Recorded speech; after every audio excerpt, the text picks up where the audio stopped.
Thank you very much, Mr. Rector, for your speech. Now, I would like to invite our first honorable keynote speaker, Professor Tariq Ramadan. He is a professor of contemporary Islamic studies at Oxford University. He is teaching in two faculties of Oriental Studies and Theology and Religion. He is also president of the think tank institution of European Muslim Network in Brussels.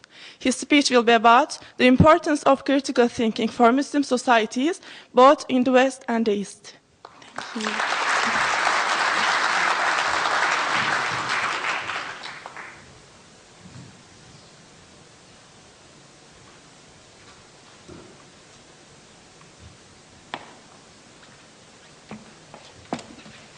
Can I close this? I need to put more.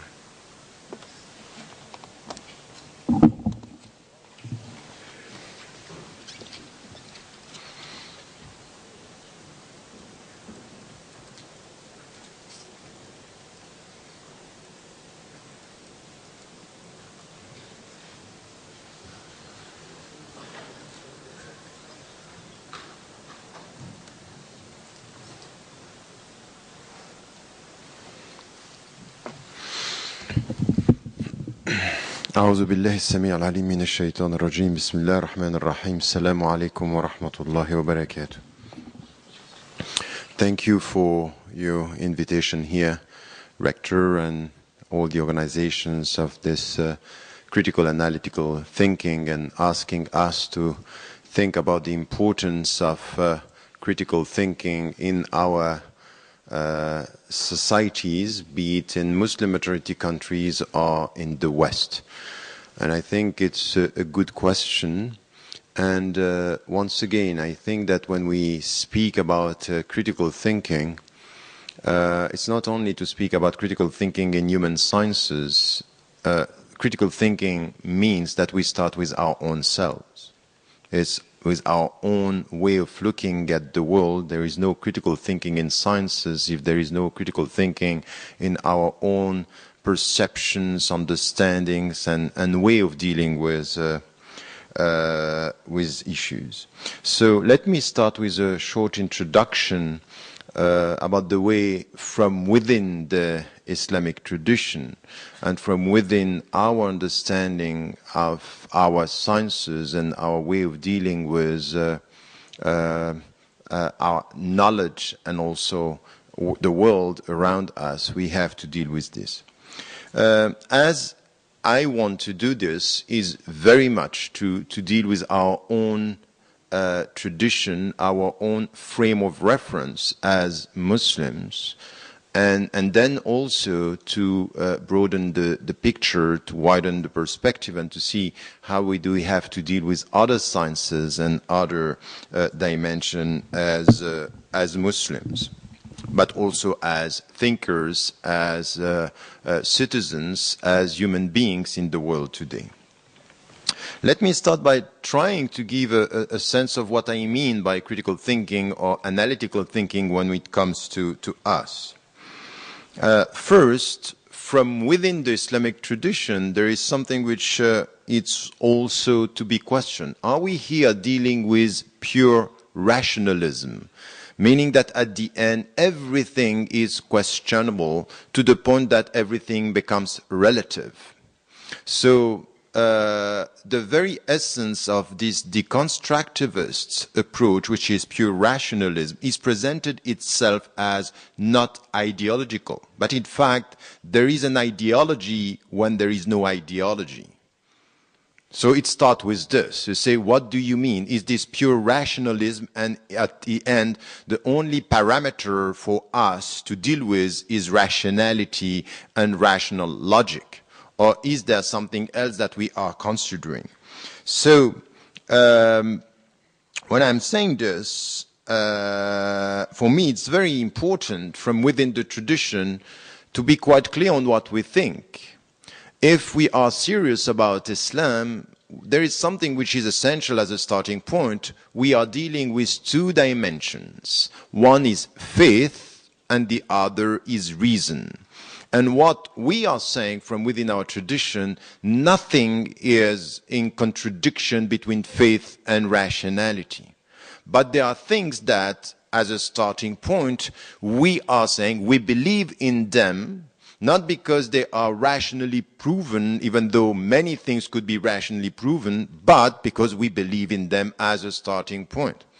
So when we are talking about critical thinking here, it's something that we have to define. Are there limits, or is there everything based on a rational and analytical take?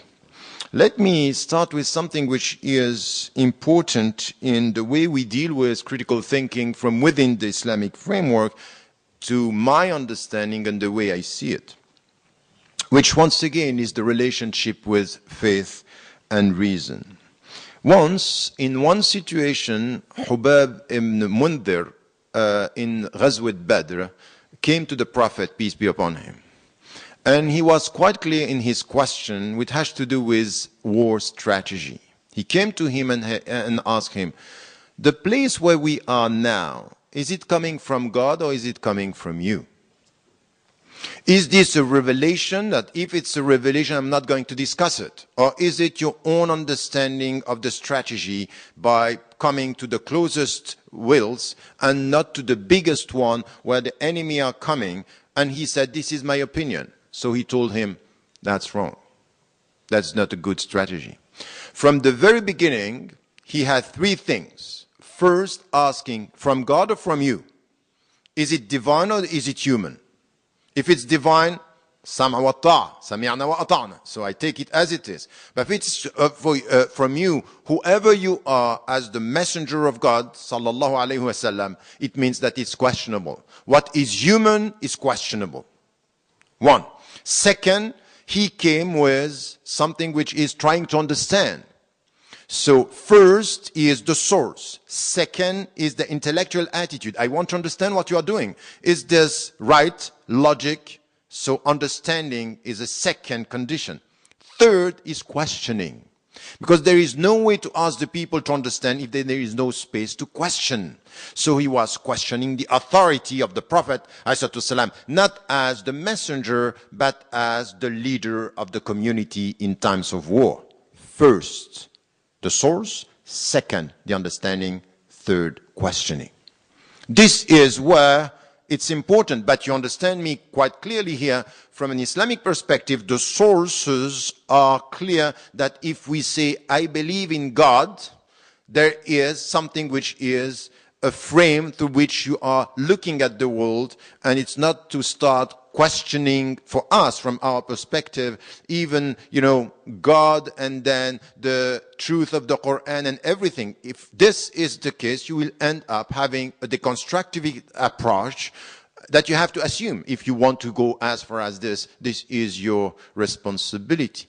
But I would say, as a believer, there is something which is coming from the divine and something coming from human beings. Everything which is human in this, it's has to be discussed. So for us, in our understanding, and let me tell you something which is very clear here, is that everything which is human could be questioned, and this is where, in our own tradition, with the Turas, the legacy that we had as Muslims, we need to define what is coming from God and what is constructed by human beings.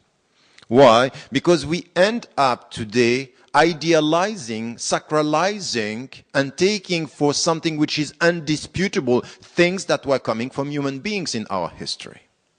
The way they were dealing with the scriptural sources, the way they were dealing with the context, the way they were dealing with history. They had an opinion. They came with the vision.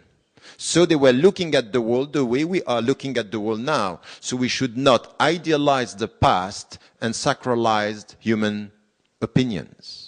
All the great scholars in all the traditions, Sunni and Shia, said it quite clearly. If my opinion is right regarding the scriptural sources, take it. If it's wrong, you reject it. Meaning, I'm just but a human being. I am not more than a human being. So we, the critical thinking, it's first a critical take on human history and humanity, saying everything which is human is open for discussion. By questioning the source, understanding the meaning, and setting some questions and critical question in our understanding. And this has to be done also with our human legacy and Islamic legacy, taking as something positive questions and debates. And as it was said, if you want this within academia, you have to give the space for people to question and the freedom to question.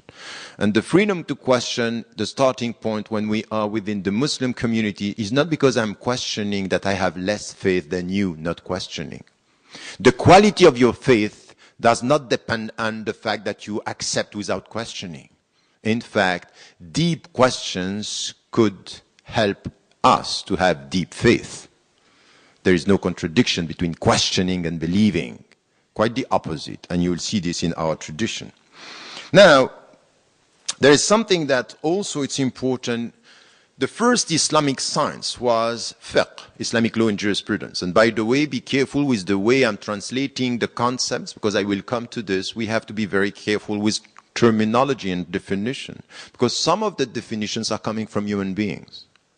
Even definitions should be questioned. So what I'm saying here, Islamic law and jurisprudence. What was the attitude that was expected by people asking for a legal opinion, for a fatwa? They go to the scholar, and this was with the companions, and you know that the companions didn't want to give fatwa. They were scared of going too far with the truth. But if you go to a scholar and you ask for a fatwa on a specific issue, if you are not equipped, you get the answer, but you have a duty. The duty is, give me the rationale. How did you come to this opinion? If not, you are muqallid. Muqallid, you are imitating. You are taking from the scholar, and that's it. So you have the answer, but you don't have the understanding. That's not the way. If we don't have an authority or a clergy in Islam, it means that this relies on the community. And if the Prophet, peace be upon him, is saying this community is not going to agree on something which is wrong, it means that this community, its specificity is critical thinking. Ask for the rational. Don't follow blindly what the scholar is saying. It's not because you like the scholar that his answer is right. The rational is the parameter. Meaning what? Question the scholar. Try to understand the way he is thinking to get to give you an answer. Even in the field of fiqh, Islamic law and jurisprudence, we have to be rationally committed to understand what it's coming from. So we are asking to the source. The scholar is giving us a fatwa. This is haram. So why? Give me the source. Second, the rationale. Third, I question. Exactly the same rationale that we have with Hubab ibn al-Mundhir, which is exactly what we are talking about in this. Now, we all refer to one hadith coming from the Prophet, peace be upon him, when he was sending Mu'adh ibn Jabal to Yemen. Mu'adh ibn Jabal was sent to Yemen in the lifetime of the Prophet, ﷺ. And there is something which is very interesting here, which is he's asking him on why are you going to rely Al-Quran, and then if you don't find in the Quran the Sunnah of the Prophet ﷺ, and then أجتهد لرأيي, I'm going to exert myself, my mind to get an answer. وَلَا آلُ, I'm not going to restrict myself. Meaning, when the text is not clear, when your tradition is not directing, my mind is the reference. And to use my mind, I need first to understand the message. Second, to know the context in Yemen, because you are going to see things that are not in the text. And third, you have to make up your mind and come with a decision. Your mind is the only link, the only way for you to be faithful to the tradition. Only if you understand. Only if you understand. So critical thinking is about this. In our tradition, there is no way to be a good Muslim following the Islamic teachings if your mind and your critical mind based on sources, question and understanding is not there. No way. So this is where we have to understand this, that this is a requirement. In fact, an imitating Muslim is a contradiction in terms. A Muslim who is imitating is a contradiction in terms if you don't understand what you are doing.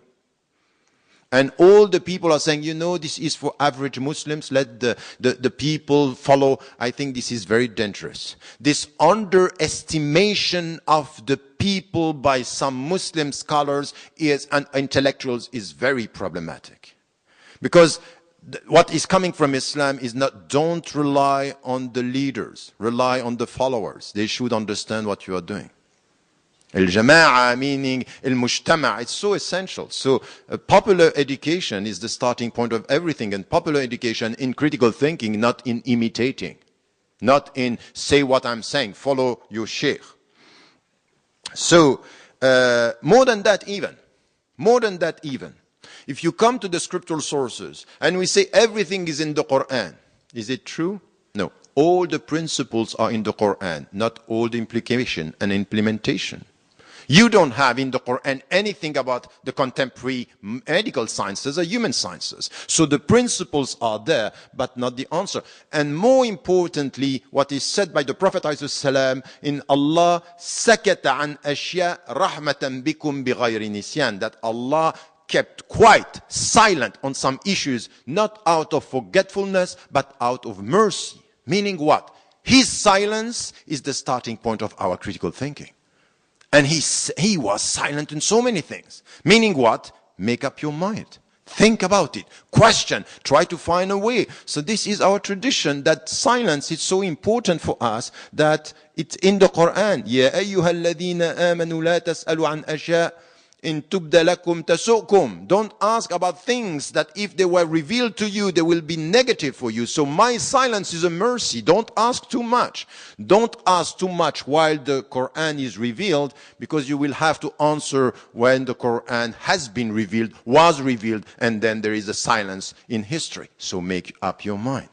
Look at this. This is a powerful message from within for us to come to this critical thinking.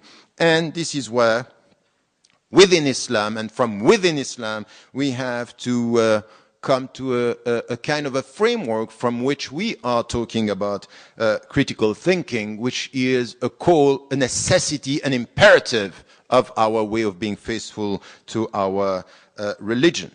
Now, as I said, I'm not going in the name of critical thinking to come and to question everything for the sake of questioning everything, because I'm following an ideology that is not saying its name. For example, by saying, I'm questioning God, I'm questioning the very essence of the Quran, that the Quran is not the very word of God. If you push that way, you have to have a clear starting point. That for me, Allah is Allah, there is one God, and the Quran is the Quran, and this is the very word of God. If you go that way, and you have some of our, we have some of our intellectuals, they wanted to follow in the footsteps of the Western ideology, saying there is no ideology, and saying the Quran is as any other book. That's problematic for me. And I would say, no, I'm sorry. I'm starting with, there is one God, there is a book that was revealed, and now I have to use my critical thinking, even in the way I'm dealing with this. So when I read in the Quran, سَمِعْنَا وَأَطَعْنَا, Sami'na wa ata'na. This is in Surah Al-Baqarah. Sami'na wa ata'na. It means something. We heard and we obey. But I rationally have to try to understand even where my reason stops. That sometimes the final answer is not only coming from reason, that the Prophet, the Quran is saying, لَهُمْ قُلُوبٌ لَا يَفْقَهُونَ بِهَا. They have hearts, they don't understand with their heart. So for me, the sources of knowledge are not only my mind, it's my heart. And I understand in a spiritual way what it means to say, أَلَا بِذِكْرِ اللَّهِ تَطْمَئِنُّ الْقُلُوبِ, that my heart is going to be at peace when I remember Him. So I mean here that there is a knowledge, ma'rifatullah, which is not only rational. My heart is speaking. This is the starting point of my concept of human being. And it's through this that I'm operating a critical thinking, not by destroying everything, but having a clear framework from which I start. So I would say this because the perception that I had from people who were talking about what you are trying to do is, oh, these are modernists, that they are questioning the Islamic references, which is not exactly what you are doing. But you have to be clear on the framework and the starting point. And this is an object of discussion when it comes to this. So The first is the framework, the condition, and I was saying faith and what is divine. And now in our understanding, a clear commitment to say, okay, let us try to say what is divine and what is human. And we start the critical thinking by trying to understand, getting a clear sense of the sources, and to be intellectually committed in the whole process. It means that in everything which has to do with our references as Muslims, but not only, in human sciences, in social sciences, experimental sciences, we need to be very clear about, first, when it comes to Islam, the knowledge of the texts. That's something which is important. What do the texts say? And the level, because the texts are not of the same level. And even in the ahadith, we have to be very cautious. The sahih and the da'if are not at the same level. And we also have to understand the priority. We don't put everything at the same level. We don't put everything at the same level. Praying is the most important thing. And sometimes in the Islamic way of dealing with our issues today, we put secondary things at the highest level. It's as if now, depending the way you dress, or depending if you wear the headscarf, this is the first factor to define who is a Muslim. That's not true. Iman first, and then the way you dress, not the way you dress. It's not the way the people are seeing you, it's the way you are with God. So we have to put the right principles and the right priorities. So, the knowledge of the text, knowledge of history, it's important, the knowledge of the context. You can't understand the Quran if you don't have a clear understanding of the context within which the Quran was revealed. So we need to have a sense of history. It's not a book that you read like this and there is nothing that you have to add. The connection between the text and the context of revelation, what we have in Ulum al-Quran as Asbab al-Nuzul, why this was, what were the conditions and the reasons of revelation are very important. So text, history, context, it's important. So the starting point for us from within is we are going to question everything which is human in our tradition. We are not scared of that. Be it the greatest scholar, and even sometimes the understanding, the Prophet ﷺ was saying in some issues, the worldly affair, I'm a human being like you. So he was saying this when it came to agriculture. So when it's coming from the Prophet, we take it as it is, because he is the messenger, peace be upon him. But any other opinions that are coming as human beings, we are questioning this in our tradition and in our history. Now, from where shall we start? Because if you only deal with social sciences and you are at the periphery of knowledge, you might question social sciences and not question your own terminology when you deal with your own Islamic sciences. And I would say that this is not the right way to start. We need to start with ourselves, as I said. So what do we have, where do we have to start? Come to the discussion that we have among Muslim scholars and Muslim intellectuals and in all the human sciences. One of the most important problems that we have today is a question of definition and terminology. Okay, you want me to sit with you and just we can try for a while to do something. I'm not going to play that game right now, but think about it. You will see that's problematic. In fact, I'm not talking about from Arabic to Turkish or from Arabic to European language, from Arabic to Arabic. How do you define Sharia? Who is defining Sharia? If you have a faqih, from the legal framework defining Sharia, he will have a specific understanding. This is Islamic law. If you go to al-Mutasawwifin, the mystics, they are having another understanding. And if you go to Al-Sirhindi, 16th century, he was saying we have to reconcile the legal and the mystical. If you go to philosopher, Sharia has another meaning. Maqarim al-Sharia, for example, in Isfahani, it's something which is completely different from the narrow understanding of the legal. Don't we today as Muslims to ask ourselves, how are we going to define Sharia? Not only because the West is not understanding. You know why? Because we are not understanding what we are talking about. Sharia is not only the legal framework, it's deeper than that. So we have to define and ask ourselves, who is defining and from where? So, for example, this is I'm saying Sharia. Now, when you speak about Islam, we had a discussion with Professor Tajas when we were coming about, for example, the meaning of Islam. And some are saying Islam is a religion, others are saying Islam is civilization, or Islam is a concept of death and life. Okay, in European languages, Islam is submission. Now, come to me. Do you think in Arabic, now you try to get it in Arabic and in Turkish, that the right understanding of Islam is submission in the way it's perceived in other languages?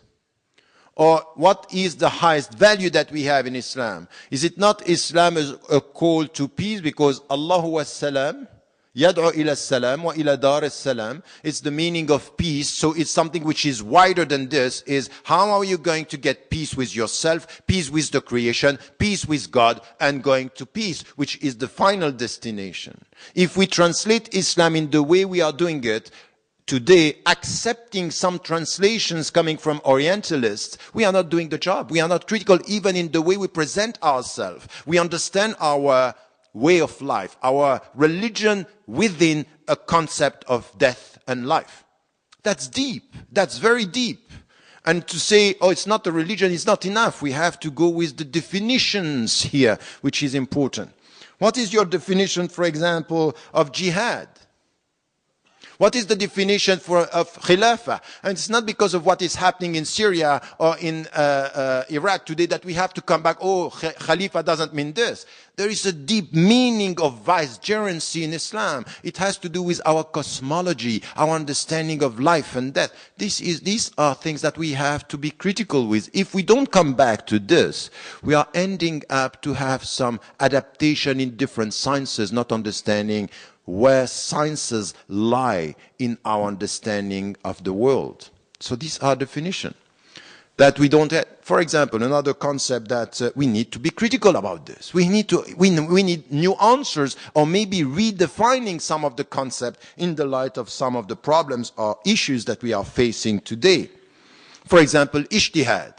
For the last 200 years, we have been talking about ijtihad. Oh, ijtihad is helping us to work. Muhammad Iqbal saying this is the driving force. That's fine. But if you look at our ijtihad today, are we coming with something which are new ideas, or only adapting to the world the way it is? That we have Islamic economy, Islamic finance, Islamic, everything is Islamic to adapt to the world and not transforming sciences. We are adapting ourselves. Ijtihad should be a way to change the world. We are using it as the way to adapt to the world. A problem. What do you mean by ijtihad? I have been with my teachers in Egypt getting the ijazat with people who were telling me about ijtihad, and then I understood that we don't have the same understanding. I understood Islam as a way of changing the world for the better, and what I got in legal issues is just to adapt. Because when you are a lawyer, you know that very often laws are coming after the way the world is changing. It's very much about jurisprudence with law, so adapting. In Islam, it's not this. We should not do that. So the meaning of ijtihad is problematic here, and even maslaha. Maslaha. In English, you have scholars saying maslaha is unrestricted public interest or individual interest. That's a problem. Because maslaha is not about this. Maslaha is not unrestricted. It's an ethical interest that we are looking. It's ethical. We need to have something which is right. It's not open, and the silence of Allah in issues is not for us to do whatever we want. We have to be guided by the vision of what is good for humanity. So there is an ethical goal that we need to achieve. This is maslaha. Al-masalih al-mursala, unrestricted public interest, and even interest here, is problematic in the way we define this. But not only in the way we translate this, in the way it's understood by scholars themselves. Are we working on our terminology or not? Not enough. It's as if we accept some of the definitions that are coming.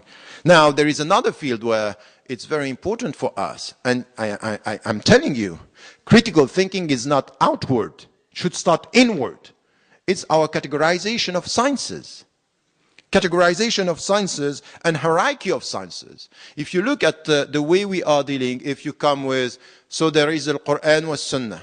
And from the Quran we have ulum al-Quran, the Sunnah, ulum al-Hadith. And then you have usul al-fiqh, and then you have fiqh, and then you have ilm al-tasawwuf, ilm al-kalam, ilm al-akhlaq, ilm all this ulum that we have, this categorization is coming from where? Come with it. Is it in the Quran? It's not in the Quran. Is it in the Sunnah? It's not in the Sunnah. It's coming from where? It's coming as a human construction. And we can understand, at the beginning we are talking about Islamic sciences. Why are we talking about Islamic sciences? Can I ask you a question? What is Islamic in Islamic sciences? Good question. I asked this question in Pakistan, in fact, when I was dealing with a university, and the answer that I got was not clear. Is it Islamic because the object is Islamic, so the Quran, the Sunnah, and things? What is Islamic in Islamic sciences? And what is not Islamic in mathematics, in social sciences? Why do we put Islamic? And then we say we need to have a comprehensive approach. And that's a problem. If you are categorizing Islamic sciences, and then what we have now, people saying, oh, it's not really Islamic sciences, it's sacred sciences. Because they deal with the sacred, the Quran was Sunnah. But this is a problem once again, because when you are dealing with fiqh, it's all about human production. So my opinion is sacred? I have a sacred opinion? Or where stops the divine and starts the human? That's a big question here. So we have this categorization of science that we are not dealing with. But be careful. Because with categorization of sciences, there is a hierarchy of science. And the hierarchy of sciences today, the main science that we have in Islam is fiqh. Why? Because we are dealing with halal and haram. If you are looking for shuyukh, you will mainly have the sheikh is the one who is telling you halal and haram.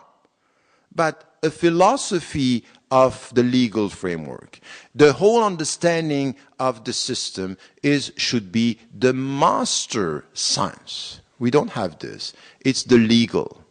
And then with this hierarchy of science coming from our history, at the beginning, the scholars, they started with the legal, but they were open to everything. This is why we didn't have a problem with science. We didn't have a problem with art. We didn't have a problem with all the sciences, because one was helping us to get the framework, but we are open to all the sciences. Al-hikmatu dallatul Muslim. Wisdom is the lost property of the Muslims, and we take it from wherever we find it. But today, because we are on the defensive, halal and haram became the main science. And we are not critical. It's just give us a fatwa on this or that.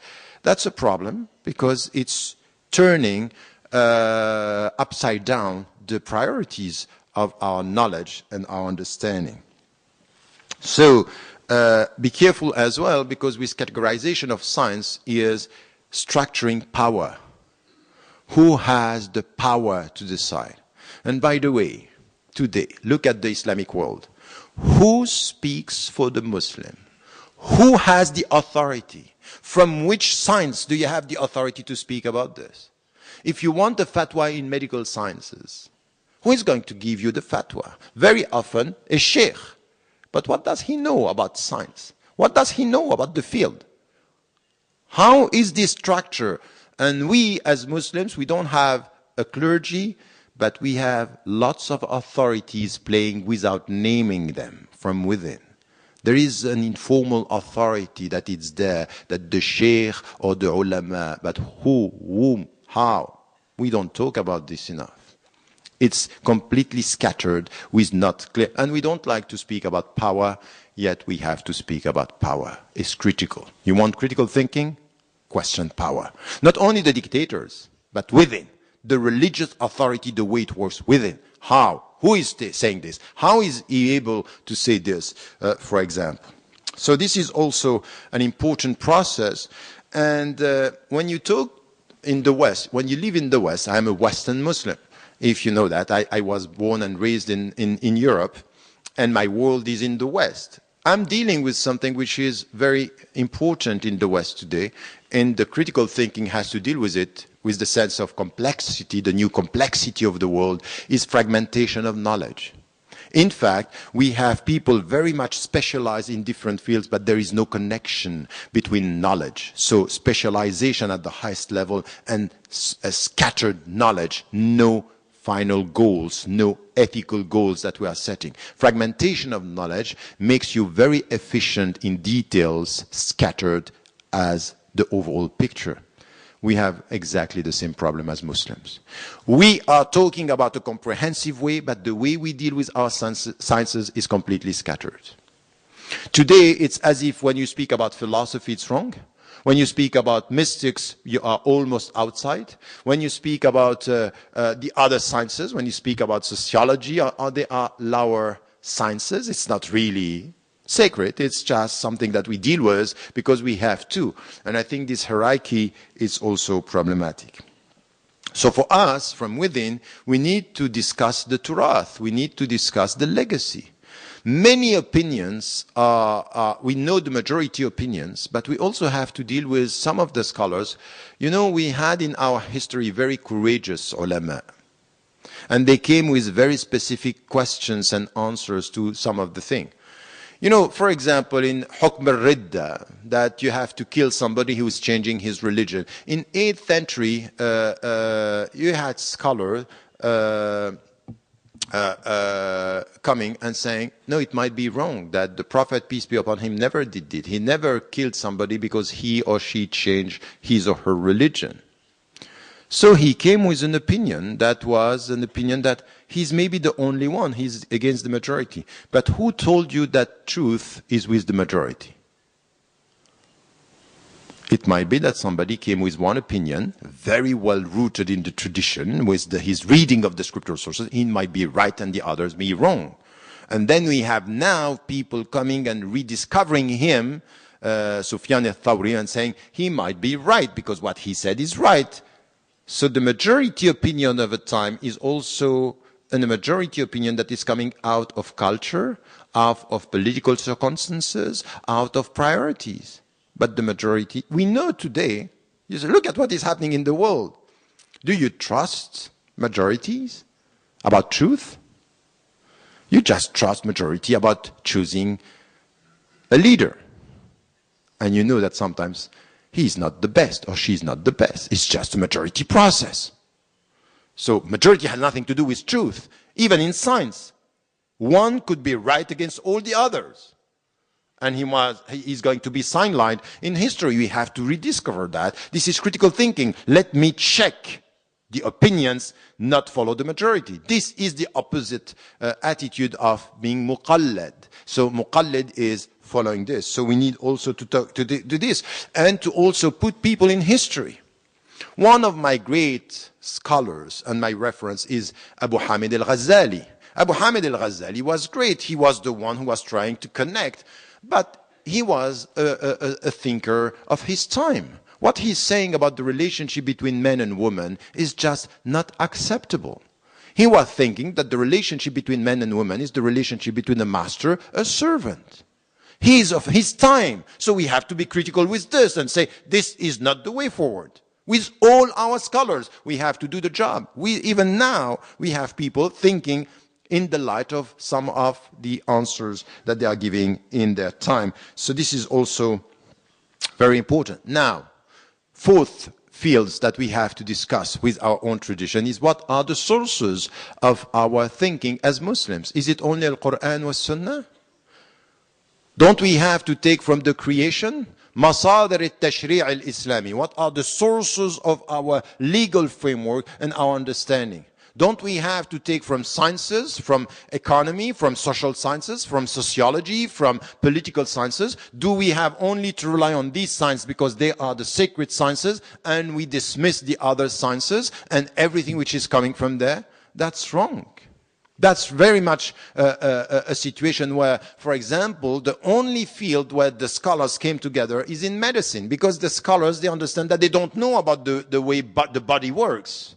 So they need the physicians. They need the physicians to get the answer. So we need also to understand that the creation, there are sunan kawniyya, sunnat Allah, it's Allah's tradition that we need to come back to the creation is a book. And you have to take from the book of creation to understand the world. So we also have to question our sources and to bring into the discussion all the sciences. And any one of you in this room, students who is in political sciences, human sciences, sociology and all this, you have knowledge that should be brought within the discussion when it comes to the orientation as Muslims to be faithful to the source. All sciences are part of this construction, and everywhere, once again, as human beings, we have to question what is human and what were the human contribution. So it means here at the end is who are the ulama. إنما يخشى الله من عباده العلماء. The people who are the more God conscious are the scholar. We reduce the scholar to al-fuqaha. No, the scholars are all the scholars. And the verse is connected to nature and creation, not to the book, the text, the other book, the book of creation. So we need to understand that you, for example, you live in Turkey and you live in this society. I used to say to the people, be careful. You living in Turkey, you are ulama on the ground. You know how Turkey, and don't come with an answer coming from Saudi Arabia or other countries coming to your context. But you need to understand the context. You need to understand the priorities. You need to understand where you are heading. And this is coming from the human knowledge of the human environment within which Turkish people are living. So you have a responsibility of faithfulness coming from your knowledge. And no one can think on your behalf about the Turkish situation. أهل المدينة أدرى بأمورهم. So you know better than anyone else what is happening here. But to do this, you have to be involved in the discussion. You have to ask about the sources. You have to question. You have to try to understand which are the meaning of critical thinking or the conditions of critical thinking. So as I'm saying, we have to go as far as to question sciences and methodologies. And then the last point that I wanted to add here is that we need to question authority. If you are serious about critical thinking, you have to go as far as this, to tackle this. Muslims today are facing a very deep crisis of authority. We don't know who is deciding, how our references are set, and we need to deal with this.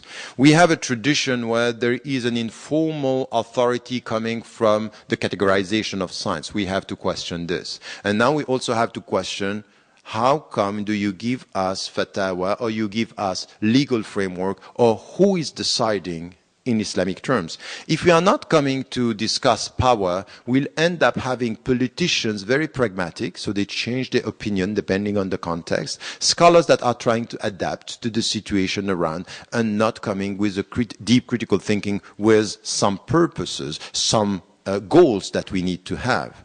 So not a clear discussion, a critical discussion about power. And Muslims don't like this, and especially when it comes to religions. And the Salafi literalists in Saudi Arabia, they say, وَأَطِيعُوا أُولِي الْأَمْرِ مِنْكُمْ. So the people who are in power, just follow them. That's enough. Don't ask questions. And they tell you, don't do politics, which is the most important political statement, is to say, don't do politics. That's very political. But we, as Muslims today, we have to come with this. A human being should be critical with political power, religious power, all the powers. You have to question this. You have to ask yourself, what is this all about? And even the dominant culture. You today, as Turkish people, willing it or not, you are influenced by the West, even in the way you put the questions. And don't tell me, no, no, no, we are completely independent. Let us try to come to the serious issues here and to acknowledge this, and then to be critical about this, that dominant power or dominant civilization means we have the power to put the questions we want in your mind. So how are you going to free yourself from that? by coming back with all these questions that we have. Do I still have 5 minutes? Am I still in my time? 5, 10, 15? Bargaining time? Okay. I will try to finish within 5 minutes. So now from this theoretical framework, we come to the practical implementation or practical consequences of all this within our community. Because at the end, let me be clear about this. Very often, I'm working within academia, and when you are in universities in the West, you tend to, and especially in the universities where we, the so-called big universities, is as if you think in an ivory tower. Oh, this is where we think. Critical thinking for ourselves. Look, let us be clear. Anything which has to do with academia is to have a clear understanding of what is the meaning and the roles of universities to serve the people, to serve the society. Our thinking is to serve the people, not to be seen as the thinkers far from the society. So this is why I don't understand anyone who is a scholar who is not at the same time an activist scholar, serving, doing something out of his knowledge. You can be a public figure, but you have to be on the ground. You have to work for the people. You have to use what you are trying to theorize in a practical way. So this is what we have with Allahumma nas'aluka ilman nafi'a. God, we are asking you useful knowledge. Useful knowledge is the way I serve the people. So this university has to serve the interest of Turkish people here at the local level and at the international level. If it's a university thinking for the people without the people, you are useless. Close it. Sometimes you have to say to some people, the way they think about university, you might have to close it. That's not the right way to think. The right way to think is a university serving and being committed. And what do we have to do here is, once again, from within the community, is how do we, from where we are starting our critical thinking, try to implement this on the ground. So I have been talking for a quarter of a century about tajdeed and renewal, and after 150 years, we don't see things happening very clearly in the way. So we need also to have to think about what is called in the Islamic tradition tahqiq al-manat, which is how do we translate your principles into reality. So you need to know the context, you need to know the environment, you need to be connected to the environment if you want to translate this into what you were saying. There is no meaning to have a university where you ask questions if in our schools from the very beginning you only listen, you only get it by heart. No, Islam is not to know things by heart, it's to understand what you know by heart.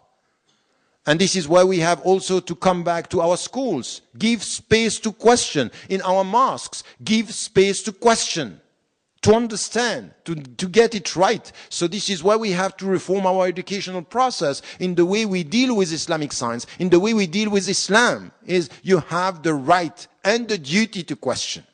So this is also within our schools and in the way things have to be done. And then when it comes to sciences, to be able, you can go to medical science, you can go to sociology, you can go to political science, go wherever you want, wherever you feel that you can bring something with one question the goals. What are the goals, the ends that you are serving with this science? Are you working for power? Are you working for, and this science is for what? To try to get which kind of ethical goals that you are supporting. So this is where we need also to be involved and to involve the community in politics, in economics, in cultures, in art. All these are important fields where the Islamic contribution today is very, very, very superficial. If there is a contribution, look at arts today. You know, what is shaping the minds of the people today? Entertainment and arts and culture. Where is our take on this? What are we bringing into the discussion? Alternative Islamic songs?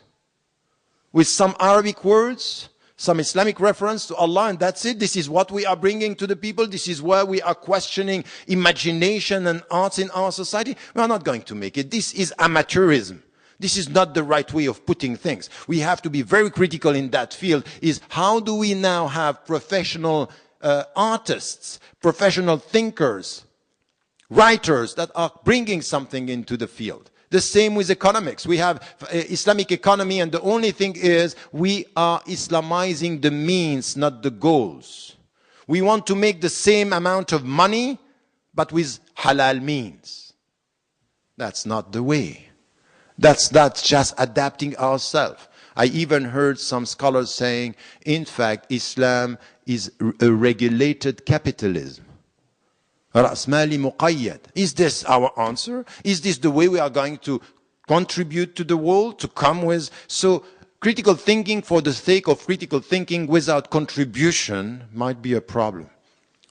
Might be a problem, because we will end up...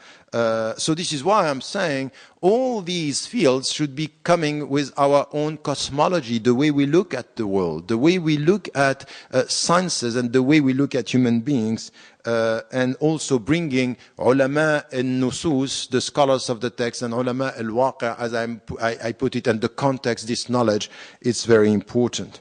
I would say, to come to my conclusion, that in fact, contrary to what we are doing today, we need much more philosophy in our educational process. Philosophy means question the why. And in Islam, we have a philosophy of law. We have a philosophy of science. Even when we were talking also in epistemology, it's very important. So the bigger picture is philosophy of law and the philosophy of life. Ulama and scholars, when they were reading in the Quran, وَعَلَّمَكُمُ الْكِتَابَ وَالْحِكْمَةِ, Allah taught you the book and hikmah. They say hikmah is the sunnah. No, that's not true. This is a legal reading. Hikmah is wisdom. And wisdom is a concept of life and death. It's the big picture within which you put sciences, within which you put all the sciences, within which you put your understanding of life. Al-Kitab is for you to get wisdom. Wisdom is loving this salamat al-nafs. Where are you wise? In Islam is that when you get salamat al-nafs. Well, salamat al-nafs is this inner peace, but not only. You should be at peace with creation, respecting the creation. How are you going to deal with sciences to get peace with the creation and with human beings? Because peace is not, it's easy to say, very difficult to achieve, because there is lots of conditions. When, for example, we say in Palestine, there will be no peace if there is no justice. One of the conditions of peace is justice even with yourself. Why do you have Adam and Hawa in the Quran saying, Allahumma zalamna anfusana? We have been unjust with ourselves, meaning we are not getting peace if we are unjust with ourselves. You will never get peace if you are unjust with the poor people. Never get peace if you are unjust with the people who are oppressed. So peace is essential in our cosmology, that peace requires education, justice, freedom. All these things are essential. So we need to come with this big picture, and this is a philosophy of life. It's a philosophy of sciences. It's a philosophy of law. This is metaphysics that is completely missing. We are now reducing Islam to repeat the halal and the haram. And I'm afraid sometimes the critical thinking is just coming against this, not with the big picture that is needed now. And we are very reactionary in the way we are dealing with this. And I would say, and I would argue, please, don't bring this whole critical thinking as if it was rational and not spiritual. You know, the way you deal with your own self in a spiritual way is very much about critical thinking. Very much about this. In the Sufi tradition, al-muraqaba, the fact that you have self-controlling yourself has to do with critical thinking. Assess yourself. And the first that you have to assess is yourself. Your intention, the way you are dealing with yourself. Are you respecting yourself? Are you respecting your mind? Are you respecting your heart? Are you respecting your body? Self-critical approach. No spirituality without self-critical approach. So please bring it into the world, not as rational thinking against spirituality, but spirituality as the light of this critical thinking. Meaning we are critical because we are questioning the meanings, the goals, the way. And at the end, for us, is critical thinking to know if we are serving God for the better or serving our interest for the worst. That's essential in our understanding, because this is the whole understanding of the spiritual way. And I would say that critical thinking should be based on this very deep understanding of what spirituality means. With ourselves, the critical thinking starts with ourselves. And for us, at the end, as much as I have to change myself, I have to change the world. And to change the world, there should be an added value, a contribution. One of the main crises of Islam and Muslims today, of Muslims, not of Islam, but Muslims today, is very much that we are not adding a contribution. We are trying to catch up with a dominant culture, a dominant civilization. We are very often Islamizing the means and not questioning the goals, and we have to do the opposite. This critical thinking is start with what are the sources? How do I question what I understand and what do I want to achieve as a human being, as a Muslims, knowing that at the end, all what we are doing with critical thinking, in our tradition, with the scholars, within our tradition, with the world and sciences, should be something which is serving humanity. Remember something. When you start with being critical with your own self, this is the way you can give to people. And the most beloved, the most loved by God is the one who is most useful for humanity. إن أحبكم إلى الله منكم إلى الله أنفعكم للناس جميعا. أحب الناس إلى الله أنفعكم للناس. That's also something which is important. But once again, don't be obsessed with the other. Start with yourself. There is also already enough to do with our own selves. Wassalamu alaikum wa rahmatullah.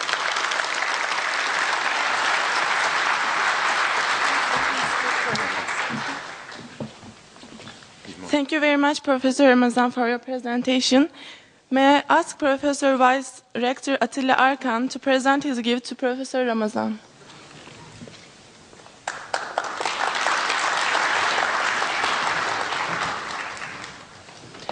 Professor Ramazan, I'm quite happy to let you know that there are now 40 saplings planted in Istanbul on behalf of yourself.